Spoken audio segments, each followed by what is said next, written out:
আসসালামু আলাইকুম এভরিওয়ান। আজকে শীতকালীন বিভিন্ন রকম সবজি দিয়ে মজাদার স্বাদের সবজির চপের রেসিপিটা আপনাদের সাথে শেয়ার করছি। তাহলে ভিডিওটি দেখে নেওয়া যাক।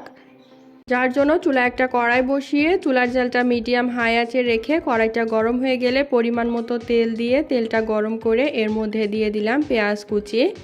এবার পেঁয়াজটাকে নেড়েচেড়ে হালকা একটু ভেজে নিব। পেঁয়াজটা ভাজা হয়ে গেলে এর মধ্যে সামান্য একটু পানি দিব। এতে একে একে যে মশলাগুলো দিব মশলাটা ভালোভাবে কষিয়ে নেওয়া যাবে।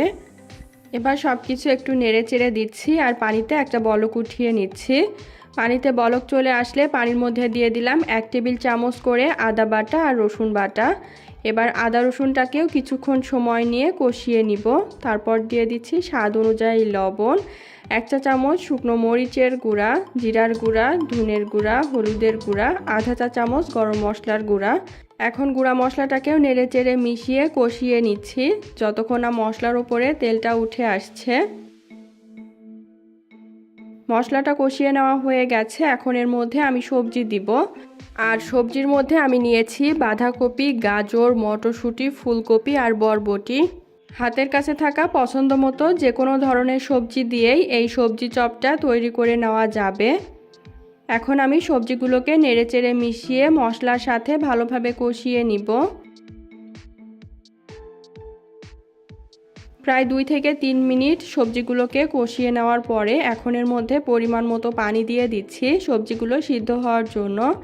পানির পরিমাণটা এমনভাবে দিতে হবে যাতে সবজিগুলো সিদ্ধ হয়ে যাওয়ার পরে অবশিষ্ট কোনো পানি না থাকে।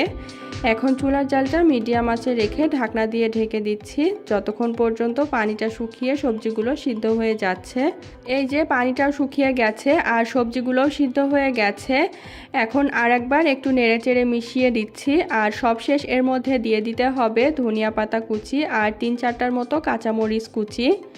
এবার ধনিয়া পাতা আর কাঁচামরিচটাকেও নেড়েচেড়ে আমি আর কিছুক্ষণ জাল করব যাতে সবজির মধ্যে যে অবশিষ্ট পানি আছে সেই পানিটুকু শুকিয়ে সবজিগুলো একদম শুকনো শুকনো হয়ে যায়।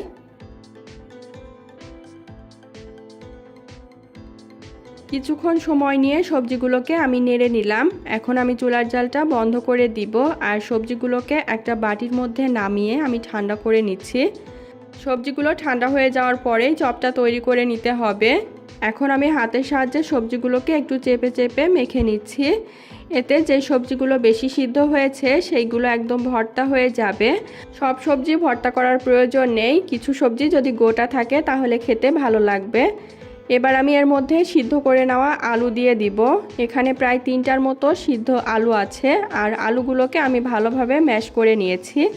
এখন আলুর জন্য স্বাদ অনুযায়ী লবণ দিয়ে দিলাম। এখন আলুর সাথে সবজিগুলোকে ভালোভাবে মেখে নিতে হবে। সবজি আলু চপের ডোটা যদি একটু নরম মনে হয় তাহলে ডোটা কিছুক্ষণের জন্য নর্মাল ফ্রিজে রেখে দিতে পারেন। তারপর বের করে চপটা তৈরি করে নেওয়া যাবে। এতে চপের আকার দিতে সুবিধা হবে। আমার ডোটা একদম পারফেক্ট ছিল তাই আমি সরাসরি চপগুলো বানিয়ে নিব। আর চপটা বানানোর জন্য প্রথমে হাতটাকে ধুয়ে হাতে সামান্য একটু তেল মেখে নিলাম। এখন চপের ডো থেকে সামান্য একটু হাতে নিয়ে প্রথমে হাতের সাহায্যে গোল বলের মতো করে নিব। তারপরে 2 তালুর সাহায্যে চ্যাপটা করে চারিপাশটা একটু সমান করে দিচ্ছি। একটা চপ তৈরি করা হয়ে গেল। এইভাবে আমি বাকি সবজির চপগুলো তৈরি করে নিলাম। এখন আমি বেসনের একটা ব্যাটার তৈরি করে নিব, যার জন্য একটা বাটির মধ্যে দিয়ে দিচ্ছি 1 কাপ বেসন।